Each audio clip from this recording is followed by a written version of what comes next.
சட்டமன்றத்துல அவர் ஏடிஎம்கே கொண்டு வந்த தீர்மானத்துக்கு ஓபிஎஸ் வந்து ஆதரவு தெரிவித்திருக்காங்க. அதே மாதிரி இப்ப நேற்று கூட்டத்தில் பார்த்தீங்கன்னாக்கா அவங்க வைத்திய வந்து எல்லாருமே வந்து சாயந்தரமா பேசுறாங்க. ஏடிஎம்கே எந்த தீர்மானம் கொண்டு வந்தது? இந்த சபாநாயகர் நம்பிக்கை தீர்மானம், அப்புறம் மருத்துவம் சம்பந்தமான தீர்மானம் கொண்டு வந்தாங்க. அதுக்கு ஒரு ஓபிஎஸ் ஆதரவு தெரிவித்து அவர் பேசியிருக்காங்க. அம்மாவோட வழி வந்தவர்கள், அம்மாவின் தொண்டர்கள் எல்லாம் அம்மாவால சட்டமன்ற உறுப்பினர்கள் ஆனவங்க, அம்மாவால அமைச்சர்கள் ஆனவங்க, அம்மாவால் அடையாளம் கட்டப்பட்டவர்கள் அனைவருமே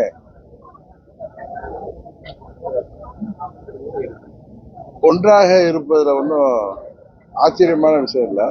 ஏதோ ஒரு சிலரோட சுயநலத்தால பிரிந்தவர்கள்லாம் திமுக வீழ்த்தணும்னா எல்லாம் ஒவ்வொரு அணியில இணையணுங்கிறத எல்லாம் உணர்ந்து இருக்கிறதுனால அது நடப்பதற்கான காலம் கடைந்து வருவதாக நான் நினைக்கிறேன். இன்னொன்னு, சட்டமன்ற உறுப்பினர்களாக அவர்கள் ஒருவர் சந்தித்த பொழுது பேசிக் கொள்வது ஒன்றும் நீங்களும் அது ஊடகத்தை சேர்ந்ததை வித்தியாசமா பாக்குறீங்களே தவிர, மற்றபடி அண்ணன் வைத்திலிங்கம் அவர்கள் அம்மாவுடைய தீவிர விசுவாசி. அவர் அமைச்சரா இருந்த ஒரு மூத்த நிர்வாகி. அவர் மற்ற சட்டமன்ற உறுப்பினர்களோ மற்ற முன்னாள் அமைச்சர்களோ அவரோட சகஜமாக பேசுவது என்பது இயற்கை தானே. இதை தாண்டி அதுல நீங்க என்ன எதிர்பார்க்கிறீங்கன்னு தெரியல. பாஜக வந்து சார் எடப்பாடி இவர் எதிர்கட்சி தலைவர் வந்து பாஜக கூட வந்து கூட்டணி சொல்லிட்டு இருந்தாங்க. இப்ப என்ன சொல்றாங்கன்னா அப்புறம் அறிவிப்பு பண்றாங்க. அதே சமயத்துல தாவாய்க்கா வந்து பாஜகவை எதிர்த்துட்டு வராங்க. ஆனா இப்போ ரகசிய பேச்சுவார்த்தை நடக்கிறதாவும் சொல்றாங்க தாவாய்க்காவுக்கும் அதிமுக. இப்ப நம்ம ஊர்ல இப்படி இருக்கீங்களா? நம்ம ஊர்ல வந்து அது தஞ்சாவூர் அரசியல் விழிப்புணர்வு மிக்க ஒரு பகுதி, டெல்டா பகுதி. இங்க பெரிய பெரிய தலைவர்கள் எல்லாம் உருவாக்கிய பகுதி. இங்க இன்றைக்கு ஆளும் ஆட்சியின் அவலங்கள், தேர்தல் வாக்குறுதிகள் எல்லாம் நிறைவேற்றாமல் மக்களை ஏமாற்றி வருகிறார்கள். எங்க பார்த்தாலும் கற்பழிப்பு, சின்ன பெண் குழந்தைகள்ல இருந்து மூதாட்டிகள் வரை இன்றைக்கு பாதுகாப்பு இல்லாத சூழ்நிலை. டெய்லி டிவியை ஆன் பண்ணாலோ பத்திரிகையை திறந்தாலோ எங்க பார்த்தாலும் கற்பழிப்பு, கொலைகள், போதை மருந்து வியாபாரம். அதுக்கு ஆசீர்வாதத்தோட திமுக ஆளுங்கட்சி நிர்வாகிகள் ஆசீர்வாதம் இல்லை அவங்களோட பங்களிப்பு. அது போல நேர்மையான அதிகாரிகள் எல்லாம் சட்டத்தை மீறி செயல்படுபவர்களை கண்டிக்கிறப்ப அவர்களை கொலை செய்யப்படுகிறார்கள், தாக்கப்படுகிறார்கள், டிரான்ஸ்பர் செய்யப்படுகிறார்கள். இன்னும் காவல்துறையை சேர்ந்த பெண் அதிகாரிகளுக்கே பாதுகாப்பு இல்லை. விவசாயிகள் இன்றைக்கு சாலையில் இறங்கி போராடுறாங்க. அரசு ஊழியர்களாக இருக்கட்டும், ஆசிரியர்கள், போக்குவரத்து தொழிலாளர்கள், டாக்டர்கள், நர்சஸ், இளைஞர்கள், மாணவர்கள், தாய்மார்கள் என அனைத்து தரப்பினருமே பாதிக்கப்பட்டிருக்காங்க. விலைவாசி எங்கேயோ உயர்ந்துட்டு இருக்கு. இந்த ஆட்சி திராவிட மாடல் ஆட்சிங்கிற பேர்ல மக்களை ஏமாற்றி வருகிறார்கள். பேரறிஞர் அண்ணா அவர்களே, நான் உங்கள்கிட்ட அன்னைக்கு சொன்ன மாதிரி, அவர் ஆட்சிக்கு வந்து 67ல ஆட்சிக்கு வந்து 2 மாதங்களிலேயே ஒரு போஜனாங்கிற இதழுக்கு பேட்டி அளிக்கிறப்ப இந்தியா முழுவதற்கும் ஒரு இணைப்பு மொழி, பொதுவான மொழி உருவாக வேண்டும் அன்றே சொல்லியிருக்காரு. அந்த தீர்க்கதரிசி சொல்றது இந்த காலம் கலைந்து வருகிறது. இன்றைக்கு சூழ்நிலை, மக்கள் பல மொழிகளை படிக்க வேண்டிய சூழ்நிலை ஏற்பட்டிருக்கிறேன். தங்கள் ஆட்சியில நடக்கிற முறைகேடுகளையும் ஊழல்களையும் நீங்க பாத்தீங்கன்னா, டாஸ்மாக்ல இதுவரை வெளிவந்ததே ஒரு 38 மாவட்டங்கள்ல ஒரு 20% கீழே தான் அவங்க போய் சோதனைகளே செய்திருக்காங்க. இதுலயே 1000 கோடியை தாண்டுது. இன்னும் விஞ்ஞானபூர்வமான ஊழல், நண்பர் அண்ணாமலை சொல்வது போல 40,000 கோடியை தாண்டி ஊழல் நடந்திருக்கும். அது யாருடைய பைக்கு போனுச்சு? மக்களின் வரி பணம், மக்களுக்கு சேர வேண்டிய பணம்ங்கிறதுலாம் இன்றைக்கு கேள்விக்குறியா, இன்றைக்கு வருத்தத்தக்க அளவுக்கு மக்களை பாதிக்கின்ற அளவுக்கு எல்லோரையும் ஏமாற்றி இந்த ஆட்சி தொடர்கிறது. அதை பற்றி கேள்வி கேட்காம நீங்க அதிமுக பத்தியே திருப்பி திருப்பி டாஸ்மாக் அங்க ரெண்டு பேரும் சிரிச்சு பேசுனா அது ஒரு கேள்வி. சரி, நண்பர்களாச்சே கேக்குறீங்க, அதுக்கு ஒரு பதில் சொல்ல. அமலாக்கத்துறை ரைடுனால செந்தில் பாலாஜி வந்து டெல்லிக்கு போயிட்டு வந்ததாக சொல்லிட்டு இருக்காங்க. அதாவது 2016 தேர்தல் நேரத்துல திரு மு.க. ஸ்டாலின் அவர்கள் முதலமைச்சர் அன்றைக்கு கரூர்ல போனப்ப நண்பர், எங்க பழைய நண்பர் அவர் செந்தில் பாலாஜி, அவரை பற்றி, அவரது சகோதரர் தம்பி அசோக்கை பற்றி எல்லாம் ஒரு திமுக தலைவரா, செயல் தலைவரா இருந்தாருன்னு நினைக்கிறேன். அன்றைக்கு என்னெல்லாம் பேசினாரு. அன்றைக்கு இவரை பொறுத்தவரை பெரும் ஊழல்வாதியான, பெரும் பாவியான செந்தில் பாலாஜி இன்னைக்கு திமுக சேர்ந்து அவங்க கூட அமைச்சரா இருக்கிறப்ப த பெஸ்ட் மினிஸ்டரா, ஏஸ் மினிஸ்டரா, அவருக்காக இவர்கள் பரிந்து பேசுவது உண்மையிலேயே திமுகவின் இரட்டை செயல்பாடு. பேசுவது ஒன்று, செயல்வது ஒன்று என்பதை வெளிக்கொணர்கிறது. டாஸ்மாக்ல ஊழல், இந்த அமலாக்கத்துறை ஊழல் இருக்குன்னு சொல்லிட்டு போராட்டம் பண்ண பிஜேபி எல்லாரையும் அரெஸ்ட் பண்ணாங்க. கைது நடவடிக்கை சரியான்னு இல்ல, அவங்களெல்லாம் இந்த டாஸ்மாக் அலுவலகத்துக்கு முன்பு அவர்கள் போய் போராட்டம் நடத்துறாங்க அப்படிங்கிறதுக்காக அவங்களுக்கெல்லாம் அதுக்கு முன்பே என்ன சொல்றது, பிரிவென்டிவா அரெஸ்ட் பண்ணி வச்சிருந்தாங்க. அவர்களை, பெண்களை குறிப்பா 6 மணிக்கு விடுதலை செய்திருக்க வேண்டும் என்பது எல்லோருக்கும் தெரிந்த ஒன்று. இருந்தாலும் அவங்க கொஞ்ச நேரத்தில் ரிலீஸ் பண்ணிட்டாங்க. இருந்தாலும் போராடுபவர்களை போராட விடாமல் தடுப்பது ஜனநாயகத்துல எப்படி சரியாகும்? அவங்க போராட்டத்தை அங்க டாஸ்மாக் நிறுவனத்துக்கு ஆப்போசிட்ல உள்ள கிரவுண்டை தான் கேட்டிருக்காங்க. போராட அனுமதிக்காத பட்சத்துல திரும்பவும் அவங்க போராடுவாங்க. இன்னும் நாங்கெல்லாம் கலந்து பேசி கூட்டணி கட்சிகளும் அதற்கு ஆதரவாக போராட போகிறோம். இது இடியோடைய ரைடுனால இடி அடுத்தது அதுல இன்னும் ஸ்டேட்மெண்ட்ல இதுவரை அவங்க தெரிஞ்சதை தான் சொல்லியிருக்காங்க 1000 கோடி. இன்னும் அந்த டாக்குமெண்ட் படி பாக்குறப்ப இன்னும் தொடரலாம். ஏன்னா ஒரு 8 மாவட்டங்கள்ல தான் சம்பந்தப்பட்ட அலுவலகங்கள்லாம் நடந்திருக்கு. 38 மாவட்டங்கள் சம்பந்தப்பட்ட அலுவலகங்கள்ல இன்னும் நடக்கணும். எத்தனையோ கடைகள் சம்பந்தப்பட்ட, அந்த நிர்வாகம் சம்பந்தப்பட்ட இடங்கள்ல இது இருக்கு. அதான் தெரியட்டும். இது ஒரு டெல்லியையும் தாண்டி ஒரு மாபெரும் ஊழலாக வெளிப்பட போகிறது. ஆட்சியாளர்கள் மாட்டிக்கொண்டு முழிக்கப் போகிறார்கள் என்பது, குப்பை தின்றவர்கள் தண்ணீர் குடித்துதான் ஆக வேண்டும் என்பது காலம் அதை உணர்த்த போகிறது.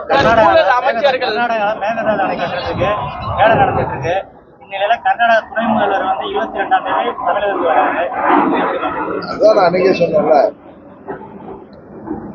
திமுகங்கிறது என்றைக்குமே இரட்டை நிலைப்பாடுதான். அவங்க கூட்டணி கட்சியில இங்க வாக்கு வாங்குறதுக்காக, சிறுபான்மை மக்களை ஏமாற்றுவதற்காக ஒரு நிலைப்பாடு.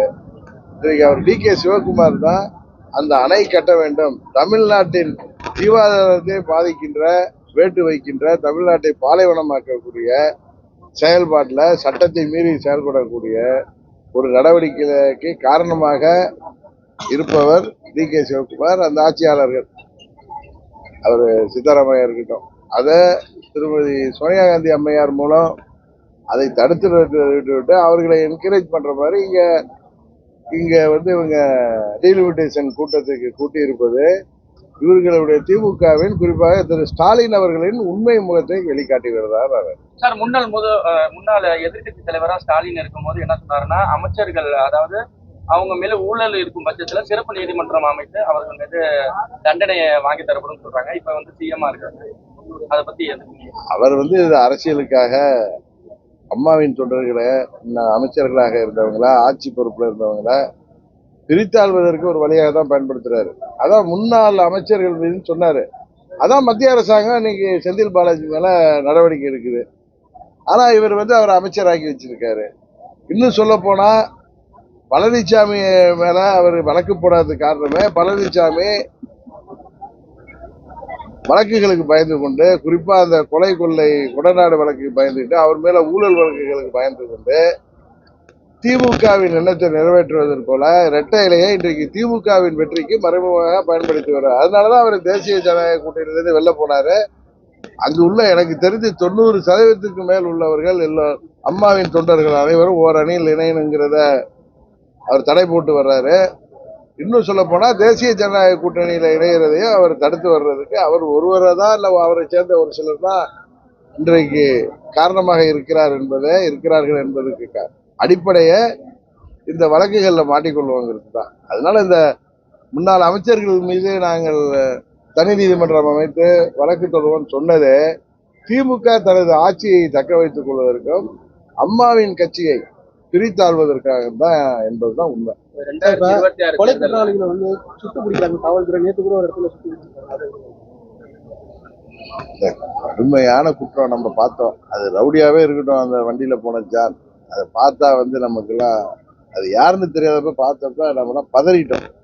நான் கூட அதை என்ன நினைச்சேன், அந்த திருநெல்வேலியில ஒரு ரிட்டையர்ட் டிஎஸ்பி எஸ்பி எஸ்ஐ தான் அப்படி பண்ணிட்டாங்களான்னு. அப்புறம் பார்த்தாதான் அது நியூஸ்ல போய் பார்த்தா அது ஒரு ரவுடியா இருந்தாலும் அதுக்கு வழக்கு நடக்குது, தண்டனை கொடுக்கலாம். இப்படி கொடுமையா குற்றம் செய்தவர்களை போலீஸ் பிடிக்க போறப்ப அவங்க ரொம்ப கையை கட்டிக்கிட்டு சரண்டர் ஆயிருப்பாங்களா?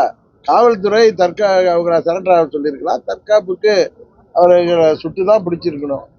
ஏன்னா இன்றைக்கு கடுமையான குற்றங்கள், 3 வயது சிறுமிகள் கூட இன்றைக்கு கற்பழித்து கொலை செய்யப்படுகிறாங்க, ட்ரெயின்ல கற்பழித்து தூக்கி போடுறாங்க.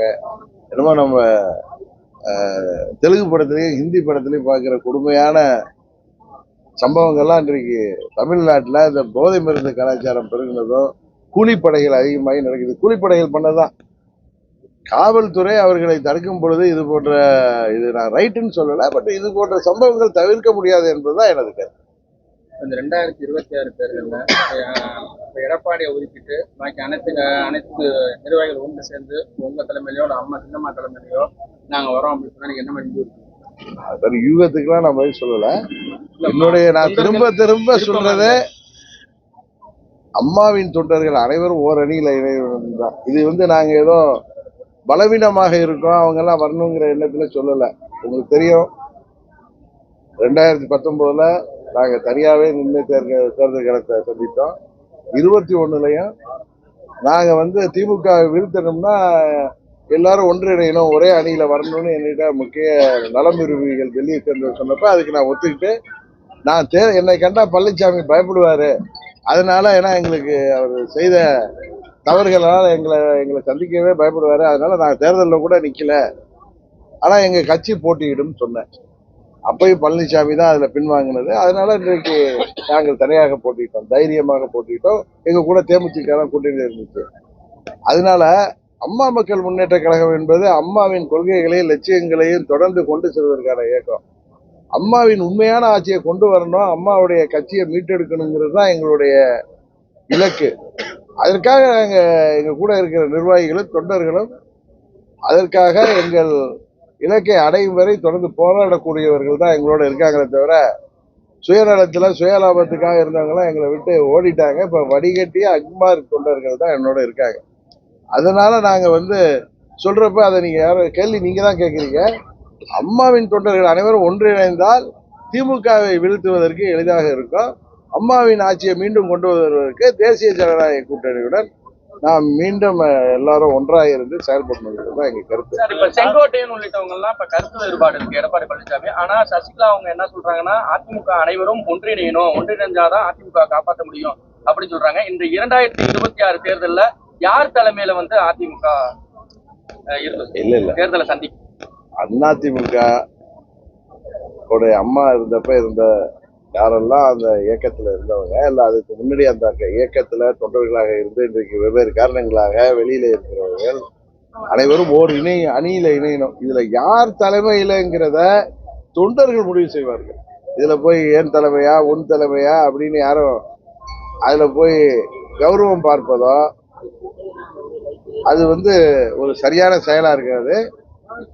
நான் தான் இன்னும் சொன்னேன், நீங்க என்ன கேட்டிருக்கீங்க, திமுகங்கிற தீய சக்தியை வீழ்த்துவதற்கு தமிழ்நாட்டில் திமுகவை ஆட்சியிலிருந்து அகற்ற வேண்டும் என்று நினைக்கிற மற்ற கட்சிகள் கூட எங்கள் தேசிய ஜனநாயக கூட்டணியை பலப்படுத்த வேண்டும் அப்படின்னு சொன்னப்ப சில ஊடக நண்பர்கள் அதுல சில பேர் முதலமைச்சர் நாங்க தான் சொல்றாங்கன்னு கேட்டதுக்கு, இதுல யார் முதலமைச்சர் என்பதை தாண்டி மக்கள் நிலையில உண்மையான அக்கறை உடையவர்கள், திமுகவை வீழ்த்த வேண்டும், இந்த மக்கள் விரோத ஆட்சியை வீழ்த்த வேண்டும் என்று நினைப்பவர்கள் தேசிய ஜனநாயக கூட்டணி இணைந்து வரப்ப தகுதியான ஒருவரை தலைவராக தேர்ந்தெடுத்து அவர் தலைமையில செயல்படுவதற்கு அம்மாவின் உண்மையான தொண்டர்கள் அனைவரும் ஒன்றாகத்தான் இருப்போம் என்பதுதான் என்னுடைய கருத்து.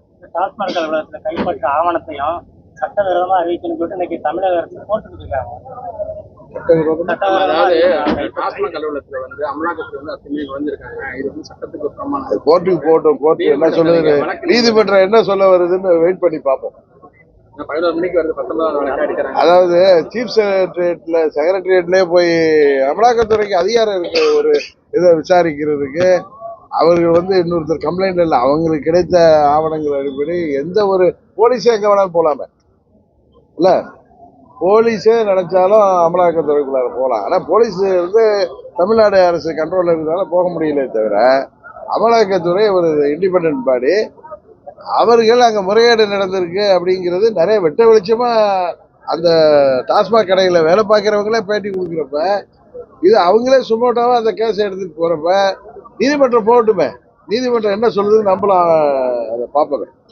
சார் லாஸ்டா ஒரு கொஸ்டின் சார், தாவேகா விஜய் சொல்லியிருக்காரு, இது மாதிரி திமுகவோட பட்டியலை ஊழல் பட்டியலை ஒரு புத்தகமாவே எழுதலாம் அப்படின்ற மாதிரி சொல்லியிருக்காரு. சரியாதான் சொல்லியிருக்காரு. அது யார் சொல்லியிருந்தாலும், அது தலைவர் அண்ணாமலையா இருக்கட்டும், சகோதரி மாண்புமிகு தமிழிசையா இருந்தாலும், திரு விஜய் சொல்லியிருந்தாலும் அது உண்மையான தகவல். அது பெரிய வால்யூமா புத்தகமே போடலாம்.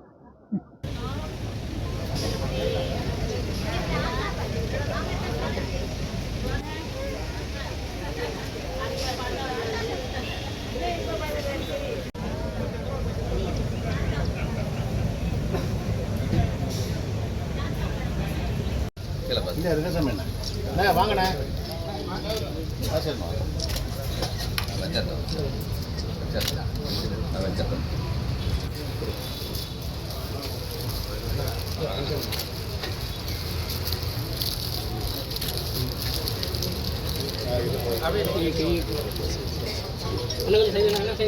சார் கொஞ்சம்